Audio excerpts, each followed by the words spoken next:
يا رب قد غفلنا وكلنا طمع في عفو وفي كرم وفي عتاق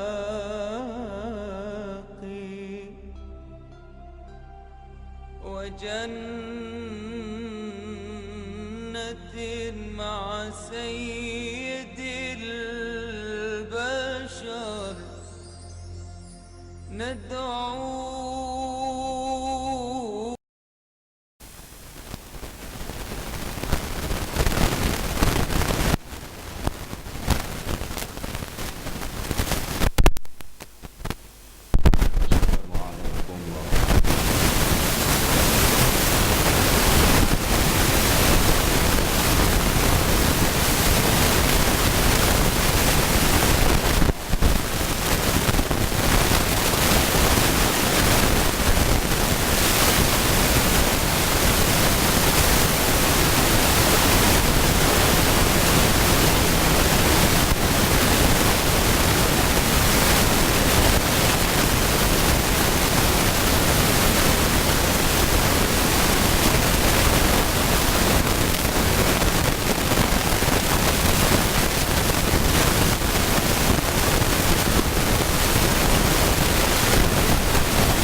melainkan kita kena buat amalan. Jadi persediaan dan amalan-amalan kita ini, tuan-tuan boleh rujuk juga dalam kitab Muhimmah, dalam bab kitab pengajaran di belakang daripada kitab Muhimmah tu ada diambil daripada maksud hadis. Nabi pesan kepada kita, salah satu pesanan Rasulullah, Nabi kata buat persiapan banyak-banyak untuk menghadapinya kematian. Jadi persiapan yang Nabi suruh buat itu ialah bersiap diri kita dengan amal ibadah, dibanyakkan diri kita dengan amal ibadah, sebab itulah bekalan untuk kita mati. Kemudian Nabi suruh juga pada kita, di antara disebut 5 perkara. Ini di antara yang saya ingat dalam kitab Muhimmah tu. Nabi kata juga, banyaklah kamu menyebut nama Allah. Jadi disuruh kita banyak menyebut nama Allah, yakni dalam surah Ar-Ra'd Allah menyatakan, ala bizikrillah tatma'innul qulub. Jadi dengan kita banyak menyebut nama Allah ni, Allah Ta'ala telah mewahyukan firman-Nya menyatakan satu daripada kelebihan orang yang banyak menyebut nama Allah ialah manusia tu akan membawa ketenangan dalam jiwa dia. Tamakninah ataupun tatma'innul qulub, membawa ketenangan pada jiwa manusia. Jadi makna nak ubatkan hati jiwa manusia daripada resah, gelisah, gundah gulana, maka dia kena sebut kalimah Allah dengan berzikir kepada Allah. Untuk kita nak berzikir ni pula, sila rujuk dalam kitab Hidayatus Salikin, di akhir sekali yang membicarakan adab-adab zikir dan cara kita berzikir. Jadi zikir ni adalah salah satu daripada penawar, ubat untuk menghilangkan masalah penyakit-penyakit yang ada dalam jiwa manusia. Satu daripada penyakit yang ada dalam jiwa dan akal manusia itu ialah berangan-rangan. Nak balik kepada apa yang dikatakan oleh Sayyidina Ali karamallahu wajhah, sifat berangan-rangan menurut kehendak hawa nafsu kita. Yang nafsu ni pula seronok, suka dengan hidup berangan-rangan dia. Jadi hidup dalam berangan-rangan itu dalam keadaan yang merugikan kita dan dapat melupakan kita dengan alam akhirat. Dan itu juga ada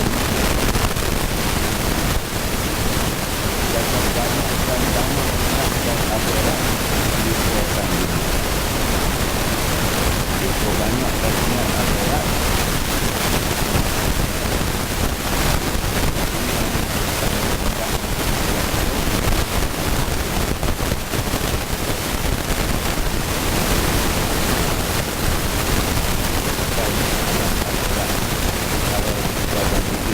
Akhirat, di sana ada tempat yang kekal abadi, dan di sanalah tempat juga yang akan menentukan habuan nasib kita masing-masing.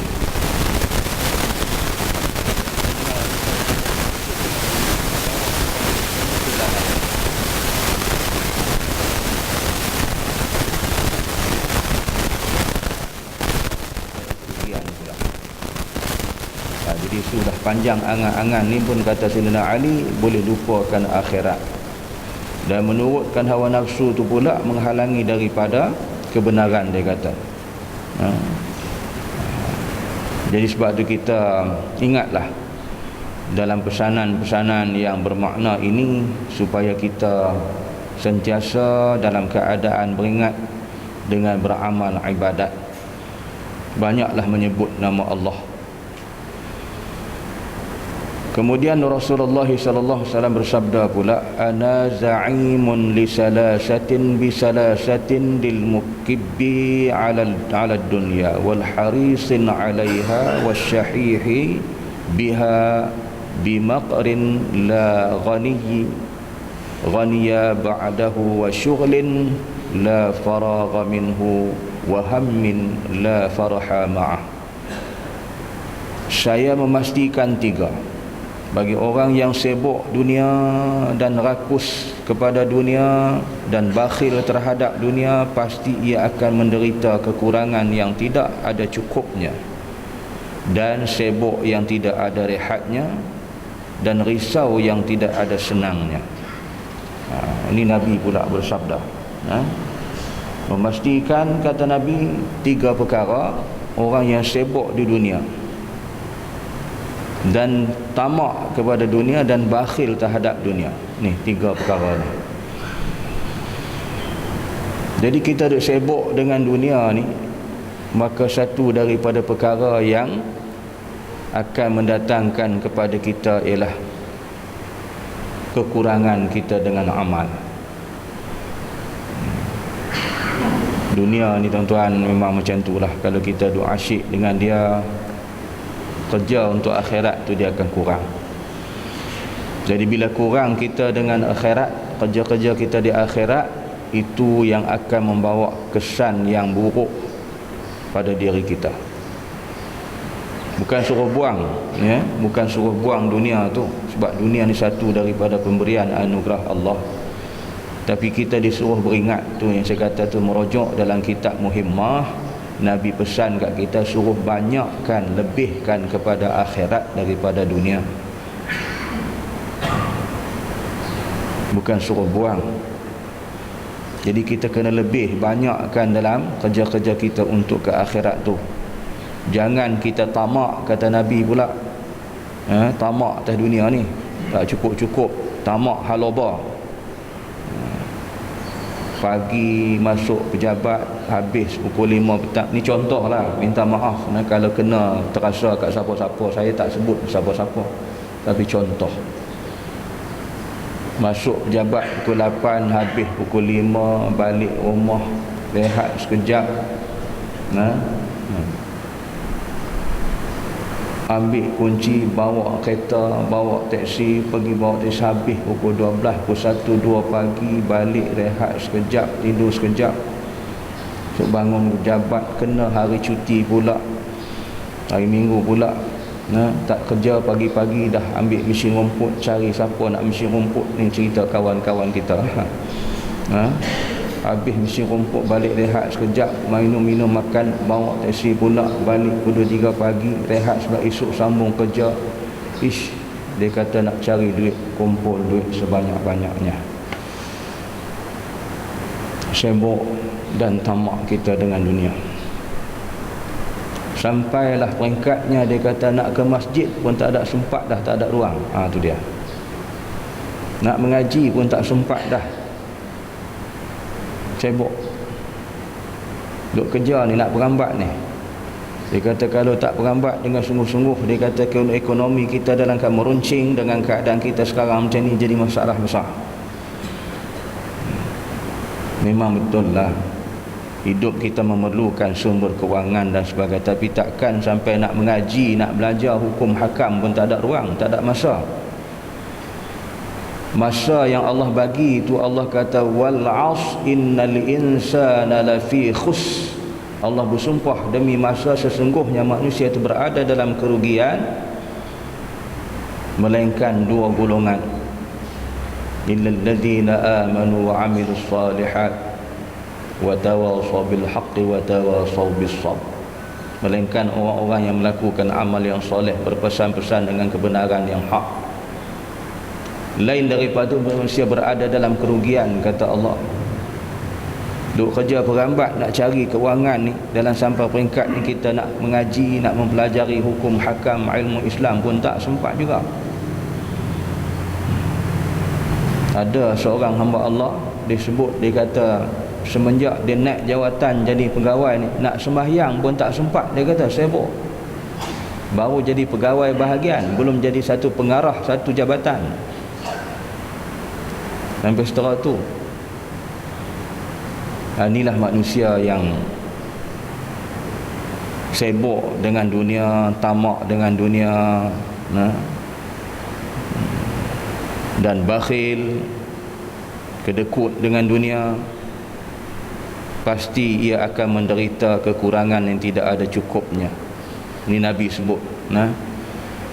Dah dapat duit banyak, dah ada harta banyak, kedekut pula, bakhil. Jadi macam Qarun lah. Dia kata dia berusaha sedaya upaya dapat kumpulkan harta banyak, lepas tu nak bagi kat orang pula. Mana boleh. Dia orang malas nak cari, penyegan nak cari. Kita usah payah cari, dia kata dapat banyak nak bagi kat orang. Nak buat apa? Jadi kedekut, bakhil. Orang kampung kata tak hidung masin, kedekut nak mampu. Berkira sungguh nak buat kerja, padahal daripada hasil mahsul yang kalau orang tu bila dia faham, dia mengaji dengan Islam, dia memahami hukum hakam Islam, maka dia menyahut seruan Allah Subhanahu wa taala. Allah Taala di awal-awal surah Al-Baqarah Allah sebut dah orang yang beriman dengan ghaib, allazina yu'minuna bil ghaib wa yuqimuna as-salah wa mimma razaqnahum yunfiqun. Mereka yang, kan, bila tafsir disebut macam itulah, mereka yang beriman dengan Allah, mendirikan solat, kemudian mereka mendapat rezeki lalu diinfakkan rezeki itu ke jalan Allah. Yunfiqun, dia bukan makan untuk dia seorang, bukan dia kenyangkan perut dia seorang, tapi yunfiqun, diinfak ke jalan Allah, dibagi kepada golongan-golongan yang memerlukan. Tu kata digunakan harta tu untuk ke akhirat. Tapi kalau bakhil dia dengan harta atas dunia macam tu, dia akan kurang dan tidak cukup-cukup. Marilah gaji berapa ribu pun tak cukup-cukup, marilah duit berapa juta pun tak cukup-cukup, pasal kedekut atas dunia ni. Dia tak menyahut seruan ilahi. Di dalam surah Al-Baqarah di awal-awal Allah membayangkan sifat orang yang beriman, mendirikan solat. Dah mendirikan solat, ada harta, dapat harta, direzekikan Allah bagi mereka. Yunfiqun, diinfakkan pula ke jalan Allah. Itulah tanda orang yang beriman dengan ghaib, beriman dengan Allah, beriman dengan neraka, adanya syurga, neraka, beriman dengan alam akhirat. Tu kena ingat tuan, ya, jangan kedekut duit tu. Buat kerja jalan Allah. Dan sibuk yang tidak ada rehatnya. Kalau kamu dah kerja dunia juga, memang tak akan ada masa dah kamu nak rehat. Lagi kita kerja, lagi sibuk, lagi kita kalang kabut dengan dunia, lagi sibuk. Tu Nabi sebut, lagi kalang kabut, tak ada rehatnya. Dan risau yang tidak ada senangnya. Lagi dia buat kalang kabut, lagi dia duduk kalang kabut di atas dunia, lagi dia jadi tak tenang. Sebab tu Nabi kata nak tenang, Allah pun sebut dalam Quran tu kan, nak tenang sebutlah nama Allah, berzikirlah kepada Allah. Kalau dia perambat dunia tak tenang tuan, lagi berserabut. Sana nak kerja, sini nak kerja, sana nak perambat, sini nak perambat. Tuan-tuan, jadi kelang kabut. Memang jadi kelang kabut. Sibuk yang tanpa peringkat, kita ni merugikan diri kita. Datangnya kerisauan, tak ada ketenangan dalam jiwa. Jadi itulah kita dipesan oleh Rasulullah, jangan kita duduk kelang kabut sangat. Kemudian Abu Darda radhiyallahu an ketika melihat penduduk Himsyah, dia berkata, ala tastahyun tabnuna ma la taskunun wa ta'malun ma la tudrakun wa tajma'una ma la ta'kulun innal ladhina kanu qablakum banaw shidan wa jama'u katsira wa ammalu ba'idan fa asbahat masakinuhum qubura wa amaluhum ghurura wa jam'uhum bura. Apakah kamu tidak mahu membangun apa yang tidak akan kamu tepati selamanya, dan angan-angan yang tidak dapat kamu capai, dan mengumpulkan apa yang tidak dapat kamu makan? Sesungguhnya orang-orang yang sebelumnya telah membangun yang megah-megah dan mengumpulkan sebanyak-banyaknya, dan angan-angan yang merupakan tipu daya, dan yang mereka kumpulkan itu hancur lebur. Ni tuan-tuan, Abu Darda ketika melihat penduduk Himsyar, dia berkata macam tu, dia peringat kepada mereka, ya, apakah kamu tidak malu membangun apa yang tidak akan kamu tempati selamanya, dan angan-angan yang tidak dapat kamu capai. Ini nasihat Abu Darda ketika melihat penduduk daripada Himsyar ni. Maka Nabi dia sebut macam tu oleh Abu Darda. Jadi peringatan ni juga kepada kita juga, yang menjadikan makna yang besar kepada kita, oleh kerana pesanan-pesanan daripada orang-orang yang soleh membawa kebaikan. Sebab tu bila kita renung elok dalam perkara ini, apa yang disebut tadi memang menjadi kenyataan, ya. Yang kita duk sibuk pembangunan ni semua sementara. Jangan salah faham pula, Islam tak membangun. Tu dia tuduh di Kelantan kan. Islam tak membangun. Apa ada Kelantan? Dah hang tak nampak, cuba tengok betul-betul. Kan? Cuba orang celik dia tengok betul-betul, dia nampaklah pembangunan. Jadi kita pembangunan yang pertama-tama sekali ialah Nabi bangunkan ialah akidah. Bila kita kuat kokoh akidah, dibangunkan bentuk material, manusia tak akan rosak. Tapi bila kita bangunkan bentuk material, akidah kita lenyap, dia akan runtuh, jadi rosak. Lahirlah manusia yang rakus dan tamak, dia tak kenal halal dan haram. Berlakulah manusia itu rasuah merasuah. Berlakulah manusia menegakkan sistem riba.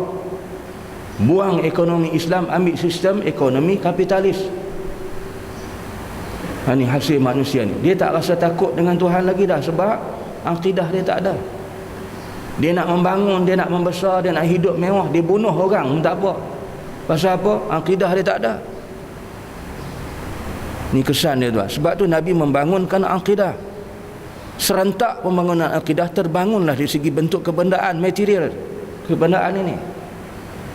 Sebab tu hidup yang cantik, mendapat masyarakat dalam keadaan yang aman, tenang, bahagia. Kita dah kejar nak membangun pembangunan. Dan berangan-angan pula ke boleh nak hidup panjang, tak mau mati. Ada setiausaha persatuan ubat-ubatan herba. Dia balik mesyuarat, dia beritahu saya. Mesyuarat dengan menteri-menteri lah. Ada daripada pihak menteri ni cadangkan minta tolong kepada persatuan herba, tolong cari ramuan akar kayu bagi panjang umur. Tolong, dia kata cari. Pasal apa? Boleh mengundi banyak kali, dia kata. So saya tanya Haji cakap apa dia? Tak cakap apa. Kalau saya kata cakap kat dia, pokok kayu tu pun nak mati. Macam mana kita nak bagi panjang umur kita? Yang tak mati Allah Ta'ala. Dia kata tengok masyarakat orang Cina, kuat amalkan ubat herba, tu dia panjang umur, boleh mengundi 5-6 tahun, boleh mengundi lagi. Dia kalut sungguh lah tuan. Pasal dia tamakkan dunia. Takut bila hilang kuasa, hilang pangkat, harta kekayaan material, semua akan merudum jatuh. Tu dia takut tu. Jika kita berakidah kepada Allah, kita kuat pegangan akidah kita di atas kebenaran, kita tak takut. Tapi bila manusia bersalah, dia takut. Duk berangan-angan, hidup dalam berangan, khayal. Gitu. Dan mengumpulkan apa yang tak dapat kamu makan. Nampak ni pesanan Abu Darda. Kita duk himpun. Bolehkah kita tentu makan? Bolehkah kita peroleh? Belum tentu lagi. Kita duk kejar kumpul. Sesungguhnya katanya orang-orang yang sebelumnya telah membangun dan yang megah-megah, ya, dan mengumpulkan sebanyak-banyaknya, dan angan-angan merupakan tipu daya. Duk kena tipu dengan angan-angan dia. Kumpul-kumpul, berangan-berangan, dan mereka tu dia kata yang kumpul itu hancur lebur, habis, tak dapat buat apa. Dalam kematian itu Allah Ta'ala ambil, tak kira masa. Inilah perkara yang kita kena ingat. Sebab tu Nabi kata ingatlah mati itu banyak-banyak. Bukanlah suruh duk menyanyi sepanjang jalan, nak mati tu orang kata gila lah kan. Jadi ingatan kita tu bahawasanya apa kita buat, ya Allah, kematian tu makin hampir. Bila sampai waktu tu kita akan beribadat kepada Allah, tinggalkan kerja jual beli. Itu dalam suratul Jumu'ah Allah Ta'ala sebut, maka manusia itu akan tinggal kerja jual beli dia. Fas'au ilallah wa zarul bai', maka bersegeralah kamu mengingati Allah, tinggal kerja jual beli kamu. Hak tu dunia, utamakan akhirat, baru kita ada ketenangan. Tapi kalau kita tumpukan kepada dunia semata-mata, sibuk mengejar pembangunan, sibuk nak membangun, sibuk nak itu dan ini, maka semua tu yang kamu kumpul akan hancur lebur, kata Abu Darda kepada penduduk Himsyah ini. Jadi kita pun ambil peringatan jugalah, ya. Perkara-perkara macam tu yang akan menderitanya kita di akhirat besok amat derita jika kita duk perambat di dunia ni. Kemudian Ali bin Abi Talib radhiyallahu an berkata kepada Umar bin Khattab radhiyallahu an, dia kata, "Idza aradta an tulqa sahibak farfa' qamisaka wasfih wahsif na'laka wal qas waqsir amalaka wa kul dunas nasab'i."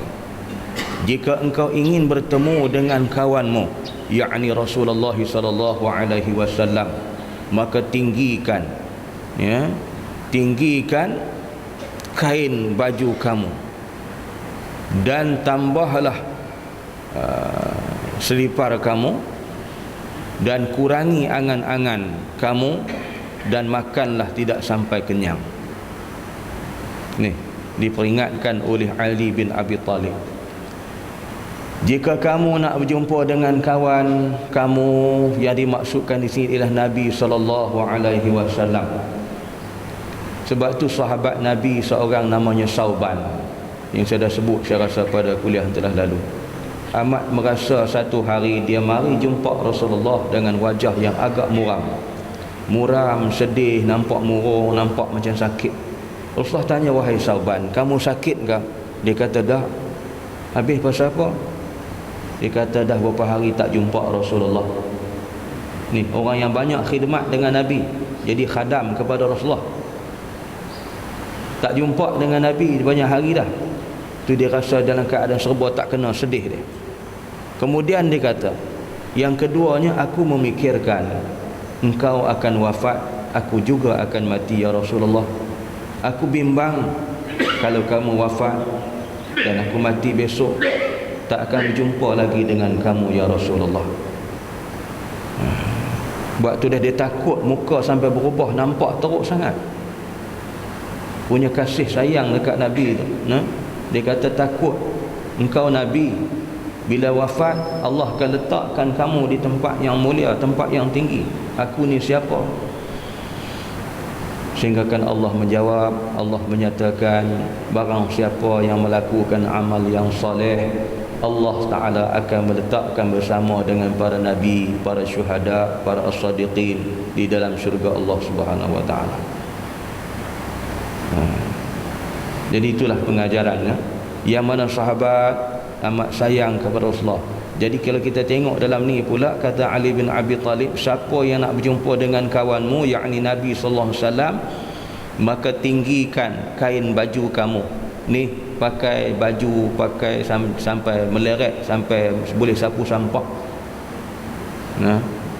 Sebab tu kalau ikut dalam hukum ni, maksud Nabi kata ni, pakai kain baju kita tu jangan sampai tutup buku lali. Bila labuh meleret tu orang yang takabur. Waktu kita pakai jubah, pakai apa, jangan labuh sangat. Minta maaf lah. Kadang-kadang kita beli jubah tu di Mekah, di Madinah, tu Arab dia besar, saiz dia tinggi. Waktu dia potong panjang, balik tolong potong sikit. Dipakai sampai meleret, tak potong-potong. Tutup tu Nabi kata tinggi, itu maksud kata sedang ada tinggi tu, Nabi tak suka melabuh-labuh macam tu, Nabi angkat.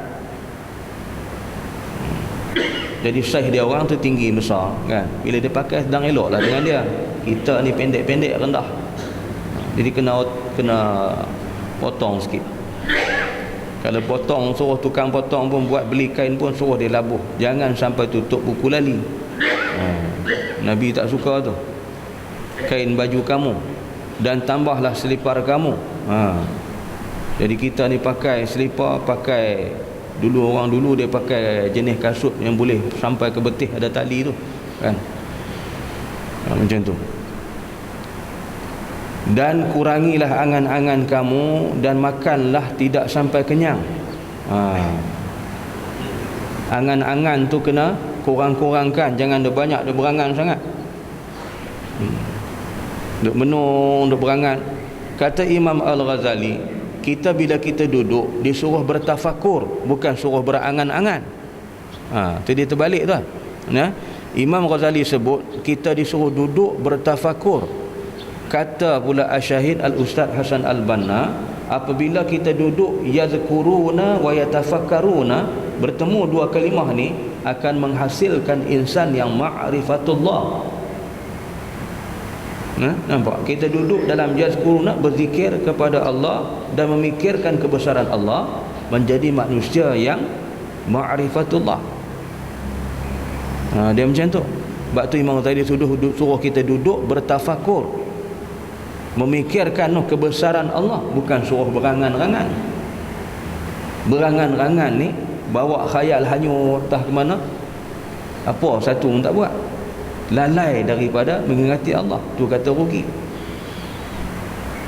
Kemudian dia kata wa kullu dunasab'i, kata Sayyidina Ali pula, dan makanlah tidak sampai kenyang. Nak rasa nikmat makan ni, makan sebelum lapar, berhenti sebelum kenyang. Berhenti sebelum kenyang. Rasalah nikmat makan. Kalau kita pergi makan dalam keadaan terlalu lapar, tu ini gelojoh tu, sedar tak sedar 5-6 pinggan laju, tiba-tiba sampai kita menyengkak dah kenyang, tak rasa nikmat dah. Berhenti sebelum kenyang. Ni Nabi sebut, apa nama Sayyidina Ali sebut, dia kata berhenti sebelum kenyang, baru rasa nikmat makan. Ni makan sampai Allahu Rabbi. Pendek kata, kalau mari semayang rokok selama ke sujud lama, terjeluk keluar. Dia dah lebih. Kalau bubuh air dalam botol pun kan, kalau kita tonggeng dia tumpah, bubuh penutup pun dia tumpah sebab dah lebih. Jadi sebab tu kita ni makan, tuan-tuan, kena beringat, jangan berlebih-lebih sampai merosakkan badan. Dalam kitab penawar bagi hati kan, ni kita kena rojok kitab-kitab ulama lah, jangan rojok utusan Malaysia, Berita Harian tak jumpa. Rojok dalam kitab penawar bagi hati, Nabi ada disebut dalam hadis, banyak makan banyak penyakit. Jadi kita ni nak kurangkan penyakit, kurangkan makan. Jangan banyak sangat. Ni pagi dah minum dah, kena nasi, kena kuliah subuh orang jamu nasi kan. Kena nasi, balik singgah lagi kedai mamak, kena tosir lagi. La ilaha illallah. Lepas tosir balik rumah nanti pukul 12 kena nasi pula. Dah petang nanti goreng pisang pula nak lepas makan berapa kali. Jadi kita ni banyak makan, banyak penyakit. Dan Nabi kata juga, ada hadis dikumpulkan dalam kitab Tajzibut Taraful Hadis jilid yang pertama. Nabi kata, aku bimbang dan takuti kepada umatku di akhir zaman. Bimbang akan berlakunya umatku ni, kata banyak penyakit, banyak makan. Beberapa perkara. Banyak makan, dah banyak makan, banyak tidur. Bila banyak tidur, lemah iman. Ni Nabi takut. Ni dihurai dalam kitab penawar bagi hati. Dia kata perut orang kafir dah 7, perut orang Islam dah 1. Mungkin tuan duk kira mana 6 lagi, nampak dah kuat pasal makan banyak tu. Tuan, Nabi suruh kita makan dalam berpada-pada, ya? Jadi sebab tu Sayyidina Ali pun pesan macam tu, makan berpada-pada. Ni makan banyak, bila makan banyak kuat tidur, bila kuat tidur lemah iman. Ni kerja tidur. Kan? Dengar khutbah tidur. Dengar kuliah tidur. Dengar ceramah tidur. Masa yang tak tidur, makan. Kalau amal tu makan tidur juga, kena sediakan putih. Alamat. Jadi gitulah kita. Mudah-mudahan peringatan daripada sahabat, daripada para sahabat dengan hadis Rasulullah, para sahabat kata Sayyidina Ali menjadi pegangan kepada kita dalam menuju kehidupan kita kembali kepada Allah Subhanahu wa taala. Subhanallah wa bihamdik, asyhadu an la ilaha illa anta, astaghfiruka wa atubu ilaik.